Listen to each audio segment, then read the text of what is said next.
الحمد للہ وکفی وسلام علی عبادہ الذین اصطفی اما بعد۔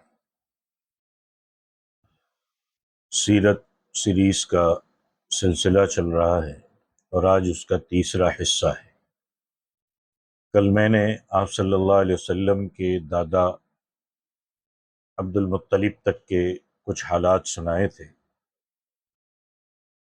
آج میں آپ صلی اللہ علیہ وسلم کے والد حضرت عبداللہ اور ان کی والدہ بی بی آمنہ اور پیدائش کی کے کچھ حالات آپ کے سامنے رکھوں گا۔ حضرت عبداللہ یہ ہمارے حضور رحمت دو عالم صلی اللہ علیہ وسلم کے والد ماجد ہیں۔ یہ آپ کے دادا عبد المطلب کے تمام بیٹوں میں سب سے زیادہ باپ کے لاڈلے اور پیارے تھے۔ چونکہ ان کی پیشانی نور محمدی اپنی پوری شان و شوکت کے ساتھ جلواگر تھی، اس لیے وہ حسن و خوبی کے پیکر تھے۔ پاک دامنی اور پارسائی ان کے اندر تھی۔ قبیلہ قریش کی تمام حسین عورتیں ان کی خوبصورتی پر فریبتہ تھی، ان سے شادی کی درخواست گار تھی۔ مگر عبد المطلب ان کے لیے ایک ایسی عورت کے تلاش میں تھے جو حسن و جمال اور خوبصورتی کے ساتھ ساتھ حسب و نسب کی شرافت بھی ہو اور پاک دامنی اور پارسائی میں بھی ممتاز ہو۔ عجیب اتفاق کہ ایک دن حضرت عبداللہ شکار کے لیے جنگل میں تشریف لے گئے۔ ملک شام کے یہودی چند علامتوں سے پہچان گئے تھے کہ نبی آخر الزماں کے والد ماجد یہی ہے۔ چنانچہ ان یہودیوں نے حضرت عبداللہ کو بار بار قتل کر ڈالنے کی کوشش کی۔ اس مرتبہ بھی یہودیوں کی ایک بہت بڑی جماعت ہتھیار سے لیس ہو کر اس نیت سے جنگل میں گئی کہ حضرت عبداللہ کو تنہائی میں دھوکے سے قتل کر دیا جائے، مگر اللہ تعالیٰ نے اس مرتبہ بھی اپنے فضل و کرم سے بچا لیا۔ غیب سے چند ایسے سوار اچانک نمودار ہوئے جو اس دنیا کے لوگوں سے کوئی مشابہت نہیں رکھتے تھے۔ ان سواروں نے آ کر یہودیوں کو مار بھگایا اور حضرت عبداللہ کو حفاظت کے ساتھ ان کے مکان تک پہنچا دیا۔ وہب بن مناف بھی اس دن جنگل میں تھے اور انہوں نے اپنی آنکھوں سے یہ سب کچھ دیکھا، اس لیے ان کو حضرت عبداللہ سے بے انتہا محبت اور عقیدت پیدا ہو گئی، اور گھر آ کر یہ عزم کر لیا کہ میں اپنی نور نظر حضرت آمنہ کی شادی حضرت عبداللہ ہی سے کروں گا۔ انہوں نے اپنی دلی تمنا کو اپنے چند دوستوں کے ذریعے انہوں نے عبد المطلب تک پہنچایا۔ خدا کی شان کہ عبد المطلب اپنے نور نظر حضرت عبداللہ کے لیے جیسی دلہن کی تلاش میں تھے، وہ ساری خوبیاں حضرت آمنہ بنت وہب میں موجود تھیں۔ عبد المطلب نے اس رشتے کو خوشی خوشی منظور کر لیا۔ چنانچہ 24 سال کی عمر میں حضرت عبداللہ کا حضرت بی بی آمنہ سے نکاح ہو گیا، اور نور محمدی حضرت عبداللہ سے منتقل ہو کر حضرت بی بی آمنہ کے شکم اطہر میں جلواگر ہو گئے۔ اور جب حمل شریف کو 2 مہینے پورے ہو گئے تو عبد المطلب نے حضرت عبداللہ کو کھجوریں لینے کے لیے مدینہ بھیجا یا تجارت کے لیے ملک شام روانہ کیا۔ وہاں سے واپس لوٹتے ہوئے مدینہ میں اپنے والد کے ننیحال بنو عدی بن نجار میں 1 مہینہ بیمار رہ کر 25 برس کی عمر میں وفات پا گئے اور وہیں دار نابغہ میں دفن ہوئے۔ قافلہ والوں نے جب مکہ واپس لوٹ کر عبد المطلب کو حضرت عبداللہ کی بیماری کا حال سنایا تو انہوں نے خبرگیری کے لیے اپنے سب سے بڑے لڑکے حارث کو مدینہ بھیجا، اور ان کے مدینہ پہنچنے سے پہلے ہی حضرت عبداللہ اللہ کے حضور جا چکے تھے۔ حارث نے مکہ واپس آ کر جب وفات کی خبر سنائی تو سارا گھر ماتم بن گیا، بنو ہاشم کے ہر گھر میں ماتم برپا ہو گیا۔ خود حضرت آمنہ نے اپنے مرحوم شوہر کا ایسا پردرد مرثیہ کہا ہے جس کو سن کر آج بھی دل درد سے بھر جاتا ہے۔ روایت ہے کہ حضرت عبداللہ کی وفات پر فرشتوں نے غمگین ہو کر بڑی حسرت کے ساتھ کہا کہ الہی تیرا نبی یتیم ہو گیا۔ اللہ تعالیٰ نے فرمایا کہ کیا ہوا، میں ہوں اس کا حامی اور محافظ۔ حضرت عبداللہ کا ترکہ ایک باندی ام ایمن جس کا نام برکہ تھا، کچھ اونٹ، کچھ بکریاں تھی، یہ سب ترکہ حضور صلی اللہ علیہ وسلم کو ملا۔ اور ایمن بچپن میں حضور اکرم صلی اللہ علیہ وسلم کی دیکھ بھال کرتی تھی، کھلاتی تھی، کپڑا پہناتی تھی، پرورش کی پوری ضروریات مہیا کرتی تھی۔ اس لیے حضور اقدس صلی اللہ علیہ وسلم پوری عمر ایمن کی دلجوئی فرماتے رہے۔ اپنے محبوب اور منہ بولے بیٹے حضرت زید بن حارثہ سے ان کا نکاح کر دیا، اور انہی کے پیٹ سے حضرت اسامہ رضی اللہ تعالیٰ عنہ پیدا ہوئے۔ اب یہاں ایک چیز معلوم کرے کہ کیا اللہ کے نبی کے والدین ایمان والے تھے کہ نہیں؟ تو سب سے پہلے تو یہ کہ حضور صلی اللہ علیہ وسلم کے والدین اور آبا و اجداد سب حضرت ابراہیم کے دین پر تھے، لہٰذا مومن ہوئے۔ دوسرا یہ کہ یہ تمام حضرات حضور صلی اللہ علیہ وسلم کے نبوت کے اعلان سے پہلے ہی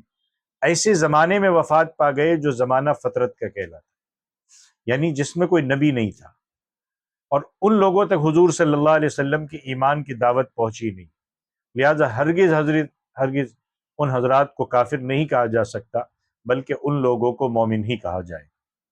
حضور صلی اللہ علیہ وسلم کے ساتھ والہانہ عقیدت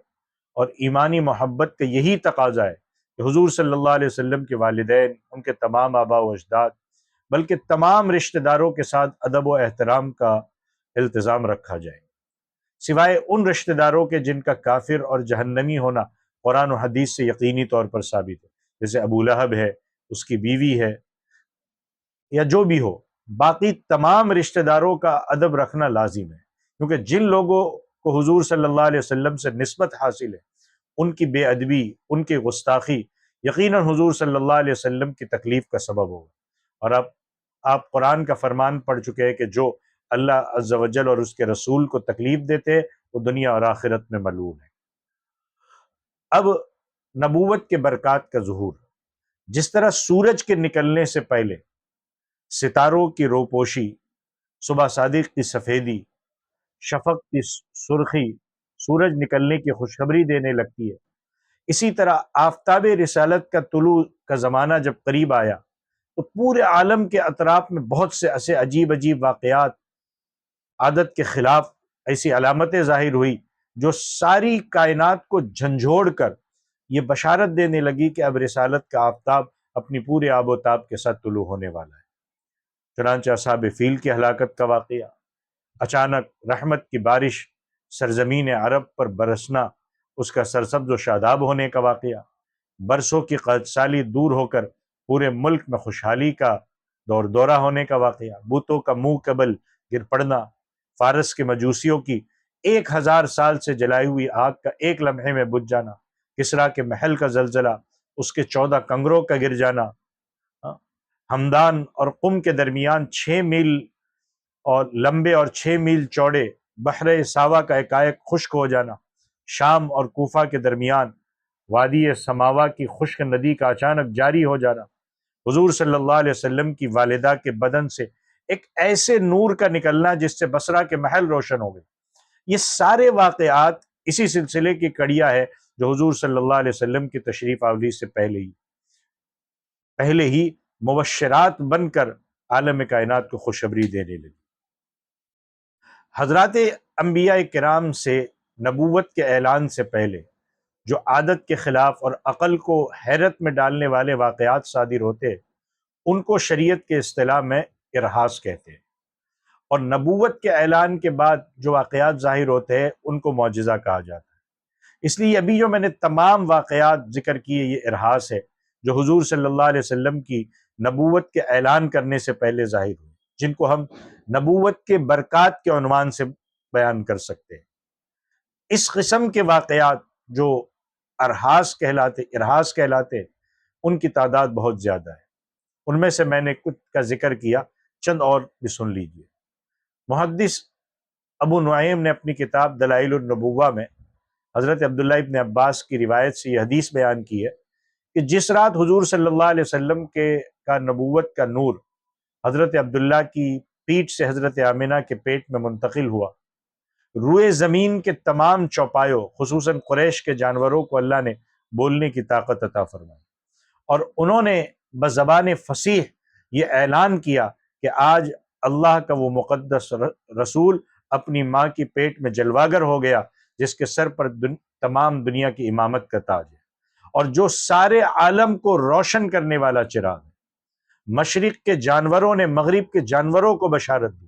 اسی طرح سمندروں اور دریاؤں کے جانوروں نے ایک دوسرے کو یہ خوشخبری سنائی کہ حضرت ابو القاسم صلی اللہ علیہ وسلم کی ولادت باسعادت کا وقت قریب آ گیا۔ خطیب بغدادی نے اپنی سند کے ساتھ یہ حدیث روایت کی ہے کہ حضور صلی اللہ علیہ وسلم کی والدہ ماجدہ حضرت بی بی آمینہ نے فرمایا کہ جب حضور صلی اللہ علیہ وسلم پیدا ہوئے تو میں نے دیکھا کہ ایک بہت بڑی بدلی آئی،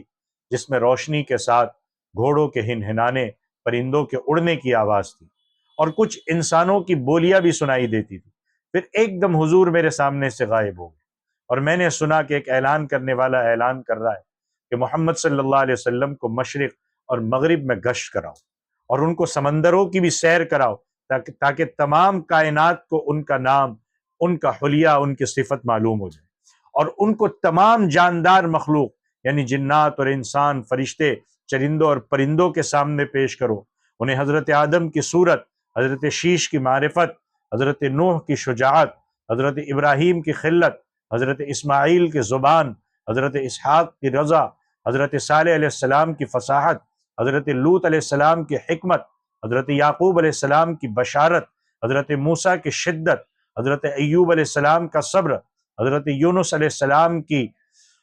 طاعت، حضرت یوشع علیہ السلام کا جہاد، حضرت داؤد علیہ السلام کی آواز، حضرت دانیال علیہ السلام کی محبت، حضرت الیاس علیہ السلام کا وقار، حضرت یحییٰ کی عصمت، حضرت عیسیٰ علیہ السلام کا زہد ادا کر کے ان کو تمام پیغمبروں کے کمالات اور اچھے اخلاق سے مزین کر دیا۔ اس کے بعد وہ بادل چھٹ گیا۔ پھر حضرت آمنہ فرماتی ہے میں نے دیکھا کہ آپ ریشم کے سبز کپڑے میں لپٹے ہوئے، اور اس کپڑے سے پانی ٹپک رہا ہے، اور کوئی منادی اعلان کر رہا ہے کہ واہ واہ، کیا خوب، محمد صلی اللہ علیہ وسلم کو تمام دنیا پر قبضہ دے دیا گیا، اور عالم میں، کائنات عالم کی کوئی چیز باقی نہ رہی جو ان کے قبضہ اقتدار اور غلبہ اطاعت میں ہو۔ حضرت آمنہ کہتی ہے کہ میں نے اب چہرے انور دیکھا تو چودھویں کی طرح چمک رہا تھا، اور بدن سے پاکیزہ مشک کی خوشبو آ رہی تھی۔ پھر 3 شخص نظر آئے، ایک کے ہاتھ میں چاندی کا لوٹا، دوسرے کے ہاتھ میں سبز زمرد کی تھالی، اور تیسرے کے ہاتھ میں ایک چمکدار انگوٹھی تھی۔ انگوٹھی کو 7 مرتبہ دھو کر اس نے حضور صلی اللہ علیہ وسلم کے دونوں شانوں کے درمیان مہر نبوت لگا دی۔ پھر حضور صلی اللہ علیہ وسلم کو ریشمی کپڑے میں لپیٹ کر اٹھایا، اور ایک لمحے کے بعد مجھے سپرد کر دیا۔ یہ آج کی سیرت کا کچھ حصہ ہے۔ پھر نبوت کے اعلان سے پہلے کیا کچھ ہوا، پھر انشاءاللہ کل اس کو آپ کے سامنے رکھوں گا۔ اللہ تعالیٰ عمل کی توفیق عطا فرمائے۔ السلام علیکم ورحمۃ اللہ وبرکاتہ۔